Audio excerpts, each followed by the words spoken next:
مائی نیم از کسوا، کسوا کی جوانی۔ آج پھر سے ناچتی وہ اپنی خوشی کا جشن منا رہی تھی، لیکن اس بار دروازہ بند کرنا نہیں بھولی تھی۔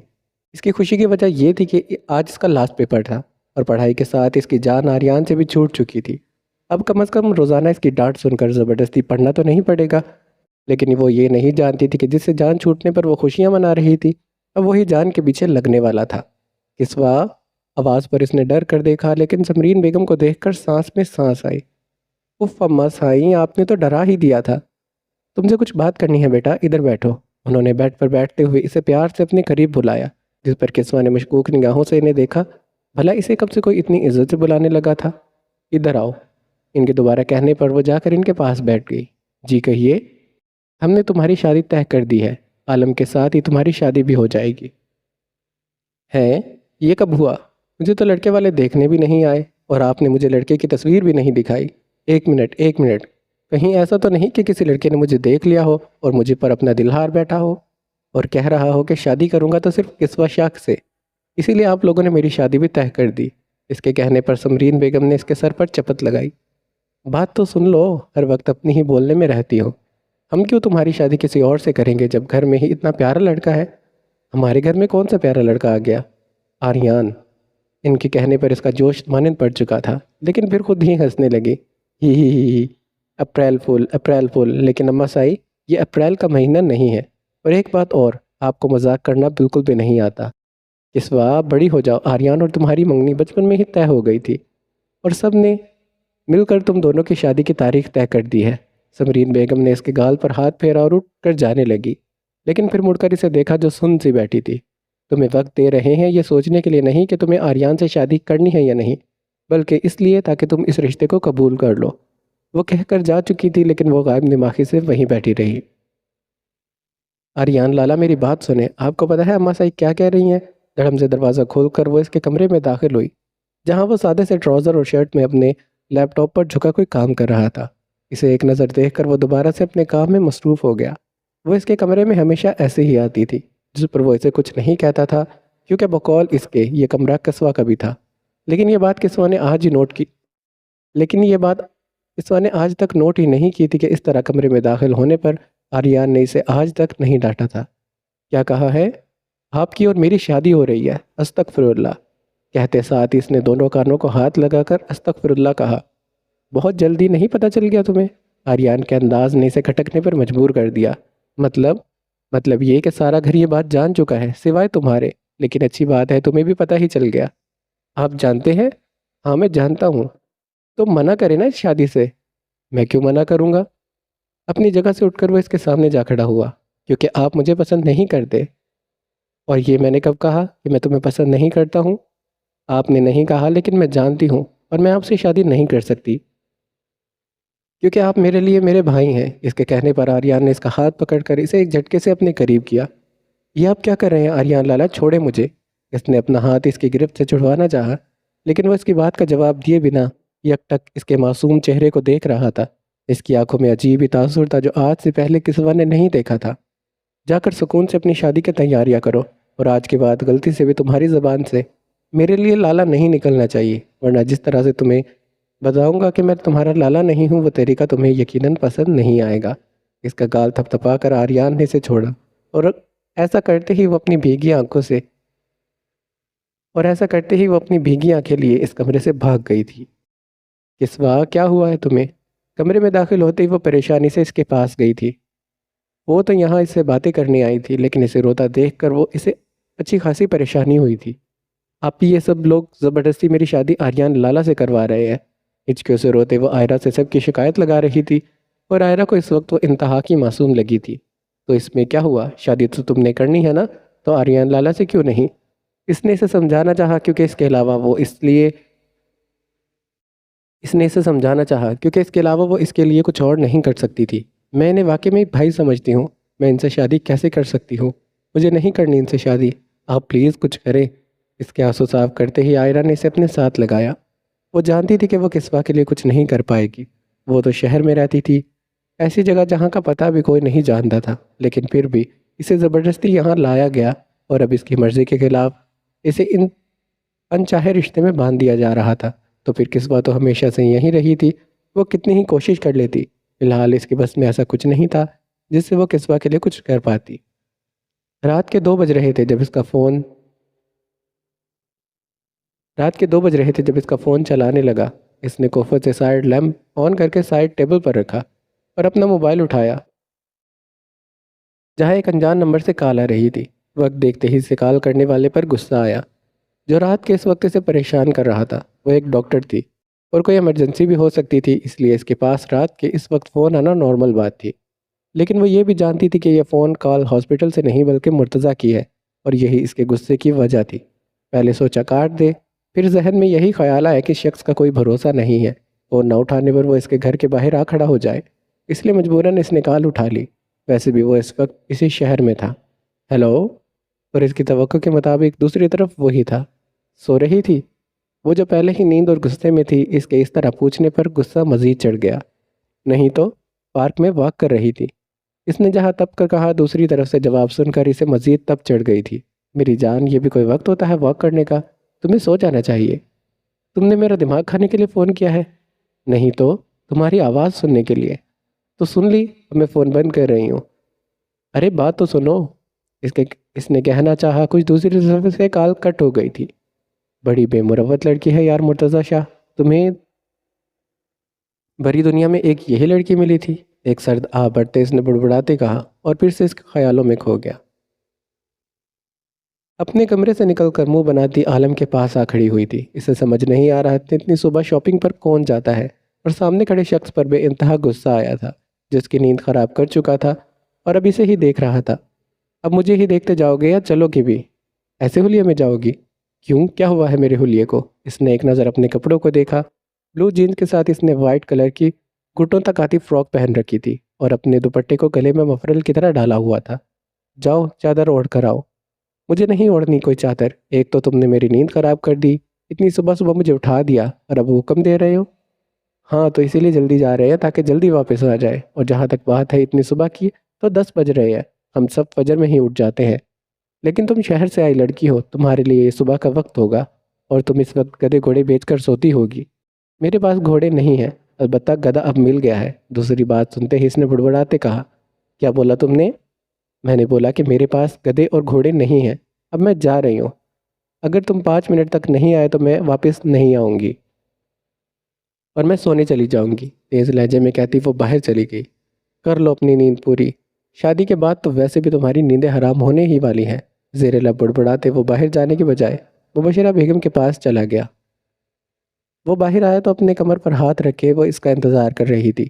اسے اپنے پیچھے آنے کا اشارہ کر کے وہ اپنی پراڈو کی طرف بڑھ گیا۔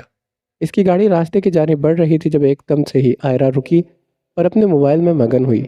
گاڑی کے رکتے ہی اس کی طرف دیکھنے لگی۔ کیا ہوا، یہ رک کیوں گئی؟ کیونکہ میں نے اسے روکا ہے، اپنی بات کہہ کر اس نے بلیک کلر کی چادر جو آئرہ نے گھر سے نکلتے وقت اس کے ہاتھ میں دیکھی تھی اس کی طرف بڑھائی۔ یہ لو، مبشرہ چاچی سے لایا ہوں تمہارے لیے، پہن لو۔ مجھے نہیں پہننی۔ سوچ لو، اگر تم نے اسے نہیں پہنا تو نہ ہی میں تمہیں گاڑی سے نکلنے دوں گا اور نہ ہی واپس گھر لے کر جاؤں گا، میں خود گھر ہی چلی جاؤں گی۔ وہ گاڑی سے اترنے لگی جب عالم نے اپنے مضبوط ہاتھ میں اس کا ہاتھ پکڑا تھا۔ سیدھی شرافت سے اسے پہن لو آئرہ بی بی، ورنہ یہ مت کہنا کہ مجھ سے برا کوئی نہیں ہوگا، کیونکہ میں بتا دوں تم سے برا واقعی کوئی نہیں ہے۔ آئرہ نے اس کی بات کاٹی اور اپنا ہاتھ اس کی گرفت سے چھڑوانا چاہا، جبکہ اس کی بات پر عالم کے لبوں پر مسکراہٹ دوڑ چکی تھی۔ نہیں، میں یہ کہنے والا تھا کہ تم سے برا کوئی نہیں ہوگا۔ ہاتھ چھوڑو گے تو پہنوں گی نا۔ اس کے کہنے پر عالم نے اس کا ہاتھ چھوڑا اور اس کے ایسا کرتے ہی وہ بڑبڑاتے ہوئے چادر اوڑھنے لگی۔ یہ والا کیسا ہے؟ پنک کلر کی ہیوی میکسی نکلوا کر اس نے آئرہ کے سامنے رکھوائی اور اس کی رائے پوچھی۔ انہیں اس مال میں آئے 50 منٹ ہو چکے تھے، جس میں سے اس نے اب تک صرف ایک سوٹ لیا تھا جو شادی کے حساب سے تو بالکل نہیں تھا۔ اس کا کہنا تھا یہ سوٹ وہ اپنی پیاری دوست پریشے کی بارات میں پہنے گی، لیکن جس کام کے لیے عالم اسے لایا تھا وہ اس نے ابھی تک نہیں کیا تھا۔ اچھا نہیں ہے، اس نے منہ بنایا۔ تو کیا چاہیے اتنی دیر سے؟ تم نے مجھے خوار کر رکھا ہے، اس نے اپنے لہجے کو نارمل رکھتے کہا۔ میری کیا غلطی ہے؟ خود ہی کہا تھا کہ چلو ولیمے کا ڈریس لینے، اب بندہ لے رہا ہے تو اچھے سے دیکھے بھی نا، اس نے عالم کو گھورتے کہا۔ جب نظر ایک سوٹ پر پڑی، اس نے سیلز بوائے کو وہ والا ڈریس نکالنے کو کہا۔ واو، یہ کتنا پیارا ہے۔ وہ بیبی کلر کا میکسی تھی جو ستاروں جس پر ستاروں کا کام ہوا تھا وہ اتنی ہیوی نہیں تھی اور عالم کے مطابق ولیمے کے لحاظ سے بھی نہیں تھی، لیکن اس کا دل تو اس میکسی پر آ چکا تھا۔ نہیں، یہ ولیمے کے حساب سے نہیں ہے، کوئی دوسرا دکھاؤ۔ اس نے سیلز بوائے کو اشارہ کیا جو دوسرا ڈریس لا کر اس کے سامنے رکھ رہا تھا۔ یہ والا خوبصورت ہے، اس نے ایک سلور کامدار بھاری فراک کو دیکھ کر کہا۔ وہ سوٹ دکھنے میں کافی بھاری لگ رہا تھا لیکن تھا وہ بے انتہا خوبصورت۔ میں اتنی ہیوی ڈریس نہیں پہنتی، اس نے منہ بنا کر کہا۔ اس کا موڈ ویسے بھی خراب ہو چکا تھا کیونکہ اس کی پسندیدہ چیز اسے نہیں دلائی گئی تھی۔ لیکن میں تو یہی لوں گا۔ تو پھر لے لو، جب اپنی مرضی کرنی ہے تو مجھے ساتھ کیوں لائے تھے؟ جگہ کا لحاظ کرتے وہ دبا دبا سے گھررائی تھی۔ میں جا رہی ہوں۔ کہاں جا رہی ہو؟ میں نہیں بتانے والی، فوڈ کورٹ جا رہی ہوں۔ اس نے جاتے ہوئے بتانا ضروری سمجھا کہ وہ کہاں جا رہی ہے تاکہ عالم اسے ڈھونڈنے میں آسانی رہے، کیونکہ اس کے ساتھ آئی تھی تو جانا بھی اس کے ساتھ ہی تھا نا۔ لیکن یہاں سے جا کر تھوڑا نخرہ بھی دکھانا ہے، کیونکہ اس کا پسندیدہ کیا ہوا سوٹ چھوڑ کر عالم نے اپنی پسند کا سوٹ جو لے لیا تھا۔ اس وقت اس کے پاس پیسے بھی نہیں تھے جو خود وہ سوٹ خرید لیتی، کیونکہ وہ یہاں عالم کے کیش پر عیش کرنے آئی تھی۔ اسی لیے اپنے بیگ میں جو اس کے کندھے سے گزار کر ڈالا تھا اس نے چند ہزار ہی رکھے تھے۔ عالم نے مسکراتے اس کی پشت کو دیکھا اور اپنی پسند کی فراک کے ساتھ اس کی پسند کی میکسی بھی لے لی۔ بھلا ایسے کیسے ہو سکتا تھا کہ عالم شاہ کی منگ کو کوئی چیز پسند آئے اور عالم شاہ اسے نہ دلا سکے؟ اسے خود بھی اندازہ نہیں تھا کہ یہ لڑکی اس کے لیے کتنی عزیز ہوتی جا رہی تھی۔ ایسے لگ رہا تھا وہ دنیا کی کوئی بھی شے مانگتی تو عالم شاہ اس کے قدموں میں ڈھیر کر دیتا۔ فوڈ کورٹ میں وہ اسے سامنے ہی کرسی پر بیٹھی شیک پیتی دکھائی دی۔ چلے؟ اس نے اس کے پاس جا کر کہا۔ میں نے کچھ کھایا نہیں ہے، اس نے اپنے چہرے کا رخ موڑ کر کہا۔ یقیناً اسے عالم کی شکل نہیں دیکھنی تھی۔ اتنا منہ بنانے کی کیا ضرورت ہے؟ لے لیا ہے تمہارا پسندیدہ سوٹ۔ اس نے شاپنگ بیگ اس کے سامنے کیا۔ اس نے مشکوک نگاہوں سے اسے دیکھا جیسے اس کی بات پر یقین نہیں آیا ہو۔ پھر بیگ کے اندر جھانکا، وہاں واقعی ہی وہ میکسی تھی جو اس نے پسند کی تھی۔ تم واقعی ہی میرے لیے لے آئے ہو؟ اس نے خوشی سے تمتماتے چہرے سے اسے دیکھا۔ میرے خیال سے اگر دکھ رہا ہے تو میں یقیناً لے ہی آیا ہوں، اس نے تنزیہ کہا۔ لیکن میں تھینک یو نہیں بولوں گی۔ اس نے ٹیبل پر رکھا اپنا وینیلا شیک اٹھایا اور اسے دوبارہ پینے لگی۔ کھانا کیوں نہیں کھایا؟ اب اتنی بھی بے مروت نہیں ہو کہ تم میری وجہ سے 1 گھنٹے سے خوار ہو رہے ہو، تو میں نے سوچا تم آؤ گے تو ایک ساتھ آرڈر کرتے ہیں۔ اچھا، تو پھر یہاں سے چلتے ہیں، ویسے بھی یہاں میرے مطلب کا کھانا نہیں ملے گا، اس نے اپنی جگہ سے اٹھتے کہا۔ تمہارے مطلب کا کیا ہونا چاہیے؟ دیسی کھانا۔ اس کے کہنے پر آئینہ نے منہ بنایا اور سٹراپ نے لبوں سے لگائی۔ گھر میں یہ سب کھا کر تمہارا من نہیں بھرا جو باہر بھی یہی سب کھانا ہے؟ ہاں، نہیں بھرا۔ اب چلو، مجھے بہت بھوک لگی ہے اور زیادہ دیر ہوئی تو تمہیں ہی کھا جاؤں گا۔ اس کی بات پر آئرن نے سنی انسنی کر دی۔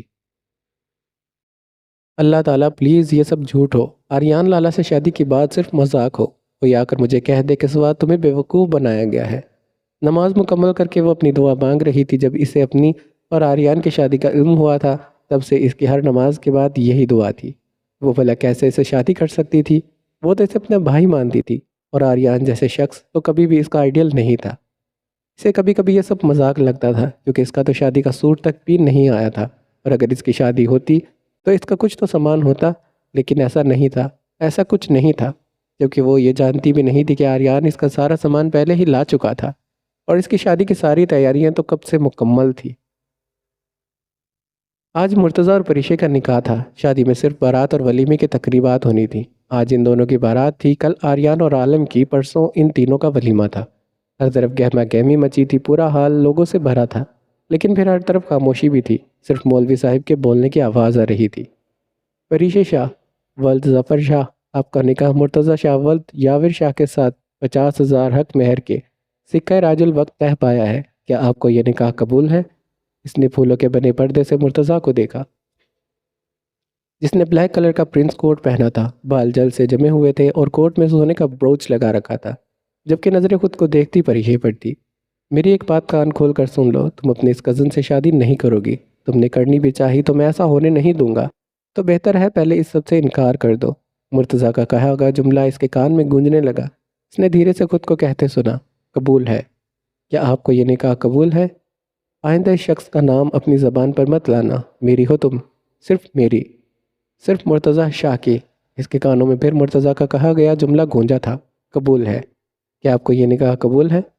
میں تم سے نکاح نہیں کروں گی۔ سوچ لو، پہلے تمہاری غلطی کی سزا یہ بھگت رہی ہیں، اس سے آگے بھی بڑھ سکتا ہوں، مجھے اس کا افسوس نہیں ہوگا، تو بہتر ہے میری بات مان لو۔ مرتضیٰ کی آواز پھر اس کے کانوں میں گونجی، جس پر اس نے آنکھیں موند کر آہستہ سے کہا، قبول ہے۔ اس کے تیسری بار کہنے پر مرتضیٰ نے سکون سے اپنی آنکھیں موندی۔ وہ اس کے نکاح میں تھی، اس کی ہی تھی، لیکن آج وہ اسے پوری دنیا کے سامنے مکمل رسم و رواج کے ساتھ اپنا چکا تھا۔ کپ کپاتے ہاتھوں سے اس نے سائن کر دیے۔ وہ پہلے اس شخص کے نکاح میں تھی، لیکن پہلے وہ اتنا نہیں ڈری تھی کیونکہ اسے یہ امید تھی کہ وہ اس رشتے سے آزاد ہو جائے گی، لیکن اب یہ امید ختم ہو چکی تھی۔ اس وقت اسے سب سے زیادہ یاد جس کی آئی وہ اماں جان تھی، جو اس وقت اس کے اتنے اہم موقع پر اس کے ساتھ نہیں تھی، اس کے پاس نہیں تھی۔ نکاح ہوتے ہی ہر طرف مبارکباد کا شور مچ اٹھا۔ ان کا نکاح مکمل ہونے کے بعد فریدہ اور وسیع کا نکاح ہوا۔ دلہن بنی فریدہ نے اپنے سامنے موجود وسیع کو دیکھا، جو اب مکمل طور پر اس کا تھا۔ سامنے بیٹھے شخص کے چہرے پر بیزاری تھی، جیسے وہ یہاں زبردستی بیٹھا ہو، لیکن فریدہ کو اس بات سے فرق نہیں پڑنا تھا۔ خدا نے اس کی پاک محبت کو اس کا محرم بنایا تھا، اور بہت جلد وہ اپنے محرم کے دل میں اپنے لیے جگہ بنانے کا عہد کیے بیٹھی تھی۔ رسمیں ختم ہوتے ہی رخصتی کا شور اٹھا۔ پہلے جہاں ماحول میں خوشی تھی، اب وہیں آنسو بھی آ چکے تھے۔ وسیع فریدہ کا خیال رکھنا، اس نے وسیع کے قریب کھڑے ہو کر کہا، جس پر وسیع نے دکھ سے اسے دیکھا۔ کل تک اس لڑکی کو اس کی زندگی میں آنا تھا، لیکن آج وہ کسی اور کے ساتھ رخصت ہو کر جا رہی تھی۔ وہ نہ ماں کو سے اسے جب تک دیکھتا رہا، جب تک وہ مکمل طور پر اس کی نظروں سے اوجھل نہیں ہو گئی تھی۔ گھر آ کر خواتین نے کتنی ہی رسمیں کر لی تھی، تھکن سے اس کا برا حال تھا، اوپر سے نیند بھی آ رہی تھی، لیکن جھجک ایسی تھی کہ وہ یہ بات کسی کو بول بھی نہیں سکتی تھی، اور اس وقت اسے آئرہ بھی نہیں دکھ رہی تھی، جو اس سے کچھ دیر پہلے کہہ کر گئی تھی کہ یہاں سے اٹھنے کا کہہ دیتی، لیکن شاید اس کی یہ تھکن فاریہ بیگم دیکھ چکی تھی، اسی لیے آئرہ کو بلا کر اسے کمرے میں چھوڑنے کو کہا۔ رک جاؤ بہو، مجھے بھی تو اپنی بیٹی کو تحفہ دینا ہے۔ آئرہ جو اسے مرتضیٰ کے کمرے میں لے کر جا رہی تھی، دادا جان کے کہنے پر اس نے اسے واپس بٹھایا۔ یہ لو بیٹا۔ انہوں نے ایک سرخ مخمل کا باکس اٹھا کر اس کی طرف بڑھایا۔ اس نے اپنی آنکھیں اٹھا کر سامنے کھڑے اس شخص کو دیکھا۔ دل چاہا ان کے ہاتھ میں موجود اس باکس کو لے کر پھینک دے، لیکن وہ اس سب لوگوں کے بیچ میں کوئی تماشا نہیں چاہتی تھی، اسی لیے خاموشی سے اس باکس کو تھام لیا، جس میں سونے کا کافی بھاری سیٹ تھا۔ یہ مرتضیٰ کی ماں کا تھا۔ اس کا کچھ سامان مرتضیٰ نے رکھا تھا، اور باقی کا اس کی نشانی کے لیے سب نے، لیکن میں نے یہ اپنے پاس رکھا تھا کیونکہ یہ میری مرتضیٰ کی دلہن کی امانت تھا۔ خوش رہو، خدا جوڑی بنائے رکھے۔ انہوں نے مسکراتے اس کے سر پر ہاتھ رکھا اور آئرہ کو اسے کمرے میں لے جانے کے لیے کہا۔ نیند آنکھوں میں بھری پڑی تھی، لیکن اپنا لہنگا سنبھالتی وہ اپنے کمرے میں جا رہی تھی، جب کسی نے اس کی کلائی پکڑ کر اسے اپنی جانب کھینچا تھا، جس کی وجہ سے وہ اس کے چوڑے سینے سے ٹکرائی۔ اس کی نظریں اٹھا کر اپنے سامنے کھڑے آریان کو دیکھا، جس نے اس وقت بلیک قمیص شلوار پر بلیک کلر کا کوٹ پہنا تھا اور گھنی مونچھوں کو ہمیشہ کی طرح تاؤ دیا ہوا تھا۔ میری کلائی چھوڑے، مجھ سے بھاگ کیوں رہی ہو؟ میں تو نہیں بھاگ رہی۔ اس نے اس کے ہاتھ میں موجود اپنی کلائی چھڑوانا چاہی، اور اس کے ایسا کرتے ہی آریان نے اس کی کلائی کو مزید سختی سے پکڑا تھا۔ ناراض ہو مجھ سے؟ اگر میں کہوں ہاں تو آپ کیا کریں گے؟ میں تمہاری ناراضگی دور کر دوں گا، اور بتاؤ کیا کروں؟ پلیز شادی سے انکار کر دے آریان لالا، مجھے آپ سے شادی نہیں کرنی۔ اس کے کہنے پر آریان نے جھٹکے سے اس کے کمر میں ہاتھ ڈالا اور اپنے قریب کیا، اور اس کے اتنے قریب آنے پر کسوہ کا سانس جیسے حلق میں اٹک چکا تھا۔ اس وقت سب اپنے کمرے میں جا چکے تھے، اسی لیے کسی کا بھی یہاں پر آنے کا کوئی چانس نہیں تھا۔ کسی کو پسند کرتی ہو تم؟ وہ اپنی سرخ آنکھیں لیے اس کی آنکھوں میں ڈالے پوچھ رہا تھا، جس پر اس نے جان بوجھ کر اپنا سر اس بات میں ہلا دیا۔ شاید یہ بات سن کر آریان شادی سے انکار کر دے۔ مما، میں اسے پسند کرتی ہوں، اس کا نام صوبان چٹاخ۔ اس کی بات مکمل ہونے سے پہلے آریان کا بھاری ہاتھ اس کے نازک گال پر پڑا، جس پر کسوہ کی آنکھوں سے آنسو تیزی سے بہنے لگے۔ وہ اپنی سرخ ہوتی آنکھوں سے اسے غصے سے دیکھ رہا تھا، جس سے کسوہ کو خوف آ رہا تھا۔ اس نے پہلی بار آریان کا یہ انداز دیکھا تھا۔ اپنے کمرے میں جاؤ، اسے چھوڑ کر آریان نے اس کے کمرے میں جانے کا اشارہ کیا۔ یقیناً وہ یہ بات نہیں سننا چاہتا تھا۔ اس کے چہرے پر جہاں تھوڑی دیر پہلے مسکراہٹ تھی، اب اس کی جگہ سنجیدگی نے لے لی تھی۔ آریان لالا پلیز اپنے کمرے میں جاؤ، اور کل نکاح سے پہلے مجھے اپنی شکل مت دکھانا۔ اس کے سخت لہجے کو دیکھ کر اس نے سہمی نگاہوں سے اسے دیکھا اور وہاں سے بھاگ گئی۔ اس کے جانے کے بعد آریان نے اپنے گھنے بالوں میں ہاتھ پھیر کر جسے خود کو سکون دلوانا چاہا، لیکن غصہ تھا جو ختم ہونے کا نام ہی نہیں لے رہا تھا۔ وہ جانتا تھا کہ کسوہ کسی کو پسند نہیں کرتی، اس کی زندگی میں کبھی کوئی ایسا آیا ہی نہیں تھا جسے وہ اس طرح دیکھتی، لیکن غصہ اسے اس بات کا تھا کہ شادی سے انکار کے لیے اس نے جھوٹ بولا، اس سے زیادہ غصہ اس بات پر آ رہا تھا اس نے اپنی زبان سے کسی اور کا نام لیا۔ وہ تو اسے وہ تو اس کے خواب میں بھی اپنے علاوہ کسی اور کو نہ آنے دے، یہاں تو وہ پھر حقیقت میں کسی اور کا نام لے رہی تھی۔ اس نے اپنے ہاتھ کو دیکھا جو اس نے کسوہ پر اٹھایا تھا۔ خود کا ہاتھ اٹھانا اور کسوہ کی نم آنکھیں یاد کرتے اسے خود پر غصہ آ رہا تھا۔ وہ اسے کیسے تکلیف دے سکتا تھا؟ اس نے غصے سے اپنا ہاتھ دیوار میں مارا۔ درد کی لہر اٹھی لیکن وہ نظر انداز کیا اپنا ہاتھ دیوار پر جب تک مارتا رہا جب تک وہ اچھا خاصا زخمی نہیں ہو گیا۔ اس نے اپنے زخمی ہاتھ کو دیکھا، اس میں تکلیف ہو رہی تھی لیکن اس تکلیف سے چھوٹی لگ رہی تھی جو اس نے اپنی کسوہ کو دی تھی۔ اس نے پورے کمرے پر نظر دوڑائی۔ وہ کمرہ کافی بڑا تھا، شاید حویلی کا ہر کمرہ ہی اتنا بڑا تھا، اور بڑے ہونے کے ساتھ ساتھ کافی خوبصورت بھی تھا۔ اس کی خوبصورتی میں اضافہ کمرے کی ڈیکوریشن نے کیا۔ پھولوں سے سجا کمرہ اور پورے کمرے میں پھولوں کی دل فریب خوشبو اس کا لہنگا اچھے سے بیڈ پر پھیلا کر آئرہ وہاں سے جانے لگی جب پریشا نے اس کا ہاتھ پکڑا تھا۔ کیا ہوا پری؟ تم کہاں جا رہی ہو؟ یہیں بیٹھو میرے پاس۔ تمہارا دماغ ٹھیک ہے پری؟ مرتضی لالا آنے والے ہوں گے۔ ہاں تو آنے دو، مجھے فرق نہیں پڑتا۔ تم یہاں بیٹھو، ہم باتیں کریں گے نا۔ پری ہم کل بات کریں گے، ٹھیک ہے؟ ابھی میں سونے جا رہی ہوں، اور ریلیکس ہو جاؤ، کچھ نہیں ہوگا، گڈ نائٹ۔ اس کا گال تپتپا کر آئرہ وہاں سے چلی گئی۔ کمرے سے نکلتے ہی اس نے اپنی چیخ روکی جو سامنے کھڑے شخص کو دیکھ کر اس کی نکلنے والی تھی۔ تم یہاں کیا کر رہی ہو؟ اس نے گھور کر عالم کو دیکھا۔ تم یہاں کیا کر رہے ہو؟ اس نے گھور کر عالم کو دیکھا۔ کچھ نہیں، بس تمہیں دیکھ رہا تھا۔ پوری تقریب میں بجلیاں گراتی پھر رہی تھی۔ اس کے کہنے پر آئرن نے ضبط سے گہرا سانس لیا۔ عالم نے اس کی تعریف کی تھی لیکن تعریف بھی اپنے طریقے سے کی تھی۔ کیوں دیکھ رہے ہو تم مجھے؟ کیونکہ میں حق رکھتا ہوں تمہیں دیکھنے کا۔ کوئی حق نہیں رکھتے تم مجھ پر۔ رکھتا ہوں، تم میری۔ خبردار جو تم نے یہ منگ والا لفظ اپنی زبان سے نکالا، مجھ سے برا واقعی کوئی نہیں ہوگا۔ اس کے کچھ کہنے سے پہلے آئرہ ایک ہی جست میں اس تک پہنچ کر اپنا انداز تنبیہ کرنے ہی والا تھا۔ میں بولوں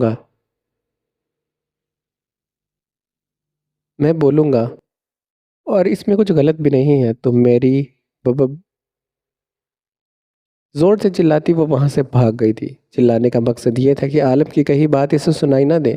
اس نے مڑ کر عالم کو دیکھا۔ وہ اب چلا نہیں رہا تھا کیونکہ عالم شاہ بھی اس کی خاموشی کو نوٹ کر چکا تھا، اس لیے مطمئن ہو کر وہاں سے جانے لگا۔ تم میری منگ ہو، اس نے اتنی تیز آواز میں کہا کہ تھوڑے فاصلے پر کھڑی آئرہ نے آرام سے اس کی بات سنی، لیکن پھر مڑے بنا وہ غصے سے وہاں سے چلی گئی۔ عالم شاہ نے مسکراتے اسے دیکھا۔ اس کی مسکراہٹ جتنی گہری ہو رہی تھی، گال کا ڈمپل بھی اتنا ہی گہرا ہو رہا تھا۔ کمرے میں داخل ہوتے اس کی پہلی نظر بیڈ پر بیٹھی اپنی دلہن پر گئی جو چہرہ جھکائے بیٹھی یقیناً اس کے انتظار میں تھی۔ گہرا سانس لے کر وہ اس کے پاس جا کر بیڈ پر بیٹھا۔ دیکھو فریدہ، تم بھی جانتی ہو یہ شادی کن حالات میں ہوئی ہے۔ میں نے کبھی تمہارے بارے میں ایسا نہیں سوچا۔ گلا کھنکار کر اس نے بات کا آغاز کیا۔